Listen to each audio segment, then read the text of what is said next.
27th January 1947. Sundaramurti's Bond of Servitude. Yesterday, after hearing Bhagavan's narration of Sundaramurti's story, which I have mentioned in my letter to you, I was desirous of hearing the story of that devotee's younger days, and so went to Bhagavan's presence early this morning at 7:30 a.m. Bhagavan had already returned from the hill and was reading some book. There were not many people in the hall at that time. Having made my obeisance, I asked Bhagavan what book he was reading. He replied, Peria Puranam. I am just going through the story of the younger days of Sundaramurti. It is all very interesting, isn't it? I asked. Yes. Would you like to read it? Asked Bhagavan. I should very much like to, but I do not know Tamil sufficiently well, I replied. All right. I will tell you the story briefly, said Bhagavan, and with a smile, proceeded with the story as follows. Sundaramurti was born in the sacred place Tirunavalur in Tirumunai country in the Shiva Brahmana caste called Adisevam to the Shiva priest called Chadayanar alias Shivacharya and his wife Isegyaniyar. He was named by his parents Nambiyarurar. One day, while he was playing in the street with a toy cart, the king of the place, by name Narasimha Muniyar, saw him and took a fancy to him. He requested the father, Shivacharya, to let him have the boy. The father agreed, and the boy was brought up by the king as his foster son. Even so, the Brahminical customs as regards thread ceremony and Vedic instructions were carefully observed, and he became well versed in all the Shastras. When he came of age, his marriage with the daughter of a relative by name Chatangavi Shivacharya was decided upon, and invitations were issued to all relatives for the function. Sundaramurti went through the usual premarital ceremonies a day before the marriage, and on the marriage day proceeded properly, dressed as the bridegroom, along with his relatives, to the bride's father's house in Puttur village on horseback quite early in the morning. On reaching the bride's house, he alighted from the horse and sat on the wedding seat in the marriage pandal in accordance with the usual custom. There was a blare of music and the arrival of the bride was awaited. Just then, Lord Shiva approached the marriage pandal in the garb of an old Brahmin and announced, All of you please listen to what I have to say. On their assenting, the old man told the boy, Look here, there is an agreement between you and me. First fulfill it and then marry. The boy replied, If there is an agreement, let it be so, but tell us first what it is. The old Brahmin told the audience, Sirs, this boy is my servant. I have with me the deed of service executed by his grandfather in my favor. Sundaramurti replied, Oh, madman, enough. We are hearing for the first time that a Brahmin is the servant of another Brahmin. Go, get away.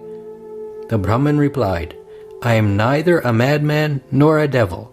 I am not offended at your remarks. You have not understood me at all. Stop this childish talk and come and serve me. Sundaramurti then said, Show me the deed. Who are you to decide after seeing the deed? Said the old man. If the people in the audience see the deed and agree that it is true, you should begin to serve me. Sundaramurti got very angry and pounced upon the man to snatch the deed from him.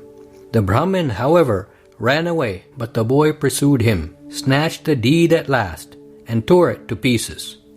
The old man caught hold of Sundaramurti and began shouting. The marriage guests got agitated over that, separated the two, and said to the Brahmin, You are speaking of arrangements unheard of in this world. Oh, quarrelsome old man, where do you come from? The Brahmin replied, I belong to the village of Tiruvennainallur. Don't you agree that this boy, Nambiyarurar, has confirmed his servitude to me by unjustly snatching away the service deed from my hands and tearing it to pieces? Sundarar replied, If indeed you are a resident of Tiruvennainallur village, your claim can be decided there, can't it? The Brahmin replied, Yes, come with me. I shall produce the original deed before the council of Brahmins there and establish my claim that you are my servant. Accordingly, the Brahmin walked ahead, and Sundaramurti and all other Brahmins followed him.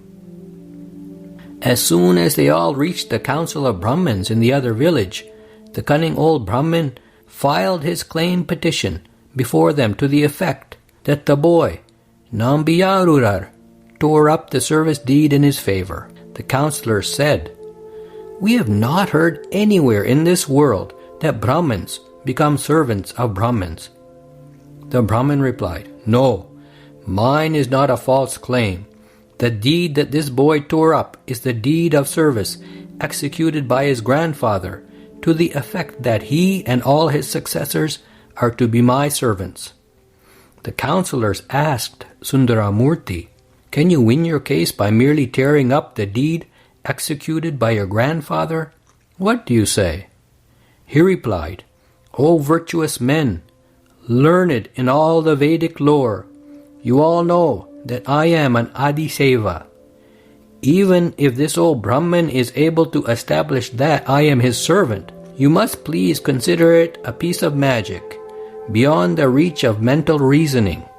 What can I say of such a claim? The councillors told the Brahmin, You must first prove to us that he is your servant. To decide an affair of this nature, 3 things are needed: custom, written evidence, and oral evidence. Should you not produce at least one of these 3 items? The Brahmin replied, Sir, what he tore up is only the duplicate copy. The original deed is with me. The councillors demanded the production of the original deed and gave him an assurance that it would not be torn up by Sundaramurti. The old man took out the original deed from the folds of the cloth around his waist and showed it to them. The village Karanam, village officer, who happened to come there unexpectedly then, was asked to read it. He bowed before the councillors, opened the folds of the original document, and so, as to be heard by all, he read it aloud as follows.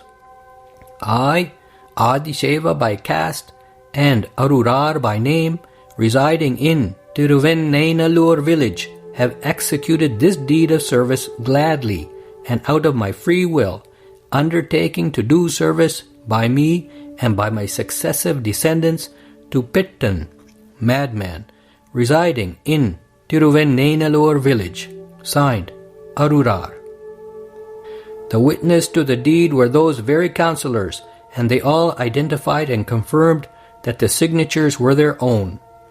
The councillors asked Sundaramurti to verify if the handwriting in the deed was his grandfather's.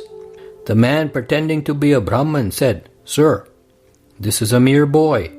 How can he identify his grandfather's writing? If there is any other paper available containing his grandfather's writing, please send it and compare. They all agreed, and the relatives of Sundaramurti searched and produced a paper containing his grandfather's handwriting. The councillors compared the 2 papers and confirmed that the writings in the 2 papers agreed. They told Sundaramurti, Boy, there is no way of escape for you. You have lost. It is your duty to do service according to this old man's orders. Sundaramurti was stupefied at this and said that he would obey the order if fate had decreed that way. They had compassion on the boy and had still some doubts about the Brahmin and questioned him. Sir, this deed says that you belong to this very village. Can you show us where your ancestral house and property are? The Brahmin pretended surprise and said, "What? You are all of this village, so learned, so intelligent, so elderly. Does not even one among you know my house? How surprising are your words! Come with me then." So saying, he led the way, and they all followed. They all saw the god in disguise enter the Shiva's temple called Tiruvarul Turai in the village and were stupefied. Sundaramurti thought, "The Brahman who made me his servant has entered the temple of my god, Parameshwara. What a wonder!" So thinking, he followed alone eagerly the footsteps of the Brahmin and entered the temple with great desire and shouted, "O Brahmin!"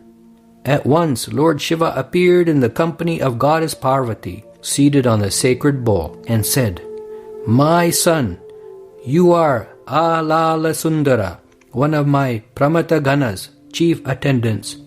You are born here as a result of a curse. You requested me to have you as my own, wherever you might be, even during the period of the curse. I therefore made you my servant here." Thus, Bhagavan narrated to us the earlier story of Sundaramurti. He continued, "As soon as Sundaramurti heard those words of the great Lord, he was overjoyed like the calf that hears the mother's call. With his voice trembling with emotion and eyes filled with tears of joy, he made prostrations to him and with folded hands said, "O Lord, you are gracious to my worthless self. Hold me fast to you like a cat holding on its kitten, and make me your own." What gracious kindness! And praised him.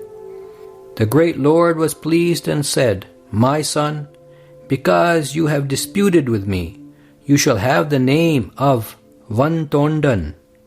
The service to be rendered hereafter by you to me is to worship me with flowers of verses.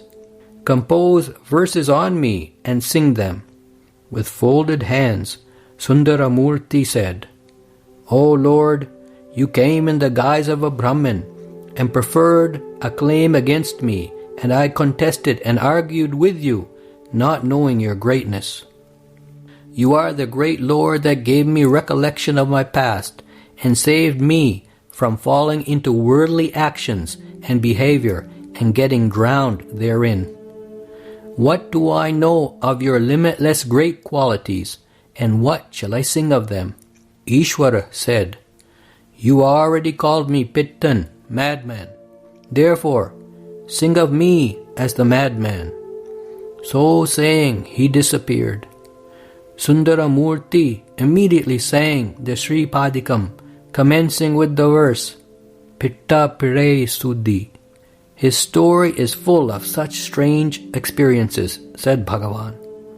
I asked, is he named Sundaramurti as a result of the recollection of his past?